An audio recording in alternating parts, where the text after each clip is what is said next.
entertain any questions or comments. Will people want to share their experiences? Yes, sir. Did you run across anything whereas Southford Ave, not Southford, Invermere, Yeah. Parkway, and Walden used to be Shaker, said back in 1959? I'm not familiar with that. We've got some Shaker historians here. Do you know that Shaker Square area used to be a part of Shaker? So I'm not sure if there were On other. the east side from 190th to 150th. From Walden, Okay. Broccoli, and Invermere, we had to go to Lowmont Middle School in Shaker. Okay. And in 1961, they moved the line back. And we had to go, because I grew up on Broccoli. But then we moved to Shaker, that was considered Shaker. Okay. And then in 61, they moved the line back. Okay. And was that right?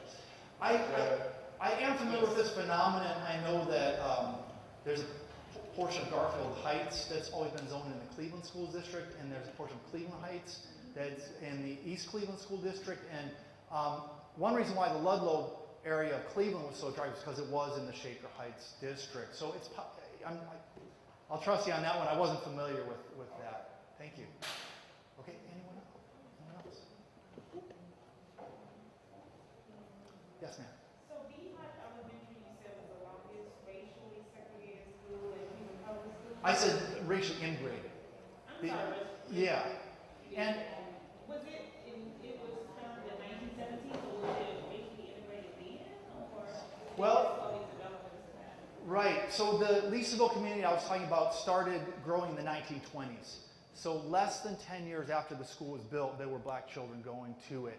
So I don't mean to suggest it was founded as an integrated school. Basically, people living out here at that time were so isolated, they couldn't have easily sent them to the segregated central, area schools. So I found black children going to schools in Glenville as well. I have a picture that's going to be in my book of Columbia Elementary School in the 1910s that has a black student in it. So it's kind of just by default that happened, but I think if you think of the history, the struggle over integrating Cleveland Public Schools and how that was fought tooth and nail, if we think back, we have this model of an integrated school going back. It's just kind of ironic to me that sometimes you have to work hard to get back to what you had in the first place. But not to idealize that, because they were living in a segregated section, but at least they had that contact together in school. Yes? I'm the director of the Shaker Historical Museum, and there were African American Shakers. Mm-hmm. So they were living and working. They were not segregated in when it was Warrenton Township. So Okay. There are some instances and exceptions Sure. to what happened later, as well as some African Americans who were homeowners in Shaker Heights in the 1920 census. Okay. Okay. That were not chauffeurs or homeowners or anything like that. One exception to the general rule I found, especially in Glenville, was janitors in apartment buildings. So that would be one example. And also what you're kind of maybe implying, actually, as the Great Migration got underway, hostility increased. So before 1920 or before 1930, it's possible that a black homeowner, and I think there's a case in Cleveland Heights as well, of a black man that owned. As there started to be more African Americans in the city, there started to be intensifying, racial animosity. And so some people, may not have been welcome in 1940. This is even the case in Little Italy. There were black families living in Little Italy around 1900. If you could think of this neighborhood with the most notorious reputation for being racially intolerant. In 1900, there were 6 black households in Little Italy. So there's always going to be exceptions to the rule. You got to understand what's shifting over time to make the difference. But thank you for pointing that out. Yes, Dean. There was always a very active institutional culture in the African American communities I study, especially Glenville and Mount Pleasant.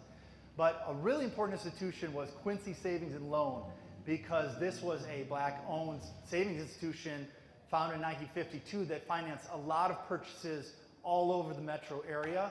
And so that would be a prime example that was able to start to break down some of the walls of segregation and start allowing African Americans to buy outside of the kind of quote unquote accepted areas.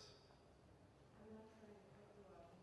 We're being asked for you to repeat the question for the video. Oh, okay.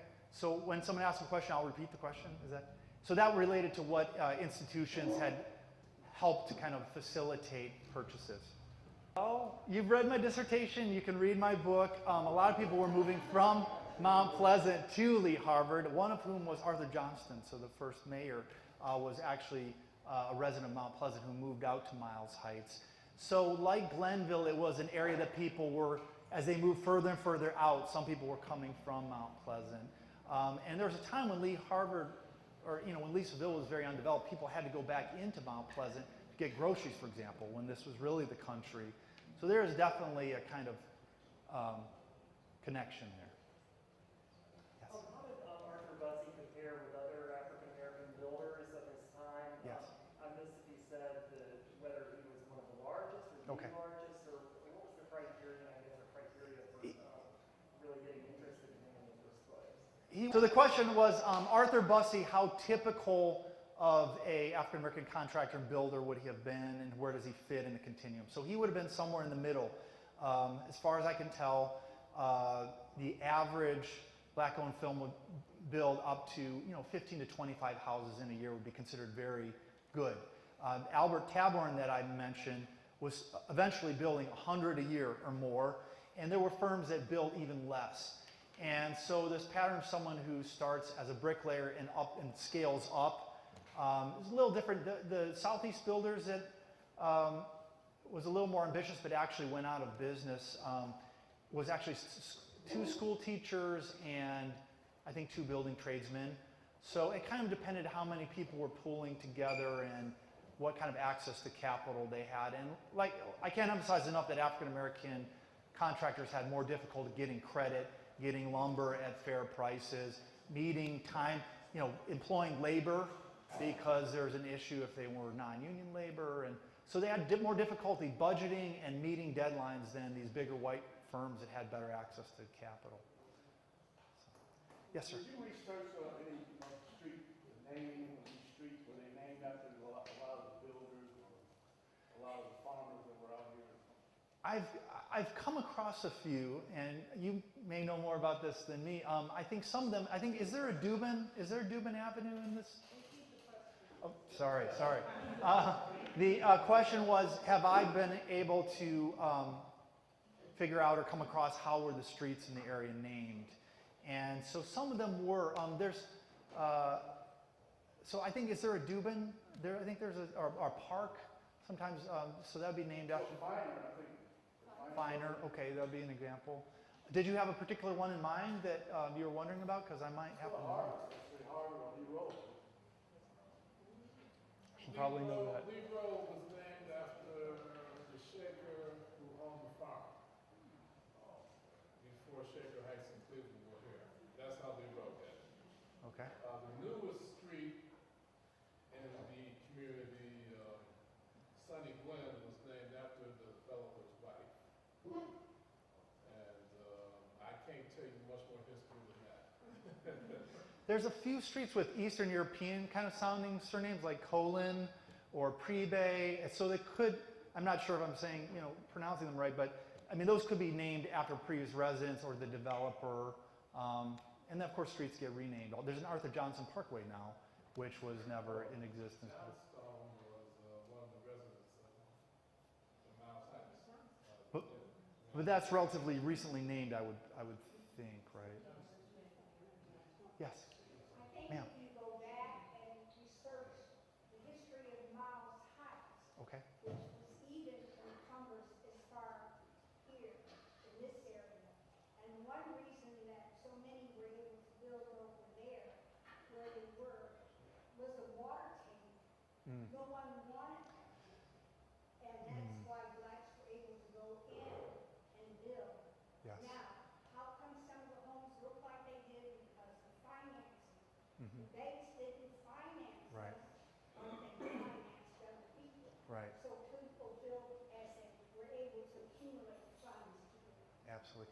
So the question or the comment was that a lot of these areas had significant drainage problems, and that because of financing, people couldn't build houses maybe to a similar appearance of other houses built for white people in the vicinity. That's absolutely true, and again, that's, I think, important to balance. It's amazing that people broke through discriminatory barriers, made lives for themselves, build up a community, but we need to remember that they weren't given the infrastructure, they weren't given sewers, even to this, I think there's just a sewer project in the last 10 years to kind of finally try and solve the drainage problem for this area. And you're absolutely right, that's how African Americans were able to get out here, get in here before deed restrictions were put in place, and it was their persistence and their ingenuity that enabled them to do that. On that point about drainage, Mr. Richards, you may know this. When I was councilman, there were 4 houses in Lisaville that had septic tanks. Right. Are they still there? One of them. One left. On Sunday,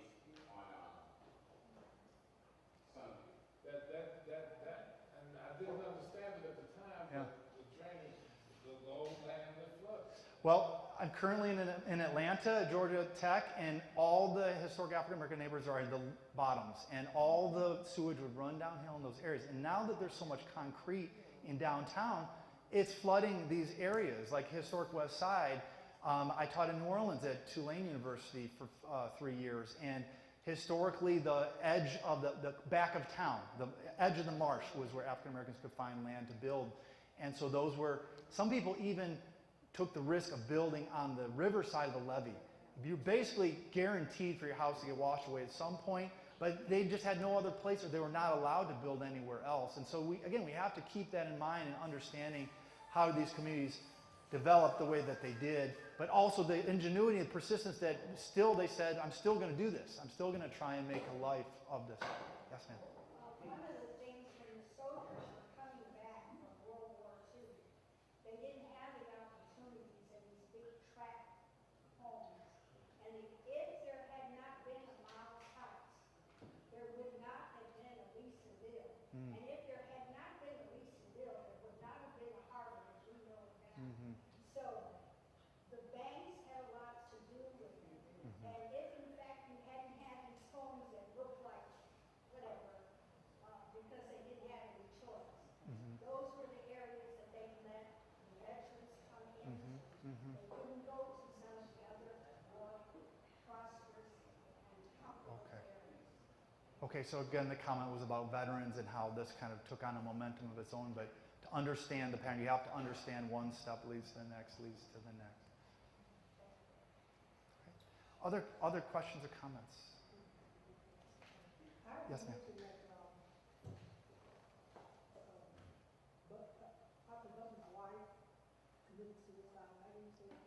Well, okay, apparently the minister that they're consoling, his wife had committed suicide. I need to look back at the column post and see what that was about. I think this is Mr. Bussey, this is his wife, and this is the minister. And the caption from the column post, I think I have it here, which I can actually pass your way.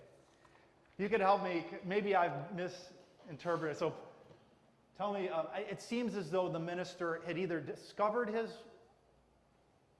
wife or something going on there where I was trying to figure out who it was in the photo, and that's... Okay, I didn't mean her. I meant the minister's wife. And also I want to say Yes. that the street Myrtle, Yeah. I've always heard that it was named after her. Oh, okay. Myrtle. Huh. Well, I got the marriage this is another thing that a lot of people have 2 names, right? And they, it says on the marriage license, Emma Jackson, but maybe she went by Myrtle, right? And no, I mean, honestly, when I was looking up all those homeowners, I had to look I look in the census. It's quite possible that that's it, but you have to check. If you're ever going to do research in property records, and especially African American property records, you better check the census at multiple years for spelling change. You better check the city directory, because people sometimes would take a different name, and you better check into the wife's name, because a lot of these houses would be in the wife's name. So I really had to do a lot of legwork to verify that the ownership of these houses. It's fascinating. It's absolutely fascinating. I just wondered when your book is coming out and when we could expect you back for the book signing. I'm wondering when it is too. They're telling me spring. So I don't know if spring means March or spring means May, but I will absolutely be. What's that? Yeah. So, but I cannot wait to come back. So I'm really looking forward to that. Did you have a question or a comment? So I was interested in knowing how you started tracking Mr. Bussey down because my daughter worked in school on an immigration process, so she was the only African American class. Okay. And so the project was to, track your heritage, your lineage, and all of that. Okay. And so she went to the Case Historical Society. Yeah. And it's really hard to track great-great-grandparents. Yes. Because, they would say slaves and it was really no information about them. So, the information you received from Arthur Bussey, I think you said 1918 or something? When he came to town? Yeah. Going back there first, like how were you able to obtain that information? Like how much Yeah. research did you do to get those basic records that really wasn't a Yeah. and we're from the South, so. Yeah. Well, a lot of this kind of research is serendipity. And I think you're sitting next to Professor Souther, who has looked at these Maurice Klein interviews, and they kept mentioning, there's this Arthur Bussey builder who built 40 homes. So that kind of 40 homes, okay. Now the Call and Post is keyword searchable, so his obituary provided a little more of a clue. Now with Ancestry.com, you can look up census records. You have to piece it together, and I'm still not assured of finding out everything I would like to know. When you're researching ordinary people who may or may not have left a paper trail, you don't always find everything you would like to find. But just from looking through the collections I thought would be relevant, looking through basically every African American history collection they have at Western Reserve Historical Society, eventually I found the tidbits and was able to put enough of that together. Yes, ma'am? I was just going to say, there's an African American Genealogical Society that started out at Western Reserve Historical Society. Okay. Yours truly was a charter member, so they can give you, they need a Maple Heights Library. Okay. They can give you information. You're checking out, Excellent. Excellent. African American Genealogical Society. Did you have a question or comment? Okay. Okay. Okay, other comments or questions? Anyone have stories they want to relate?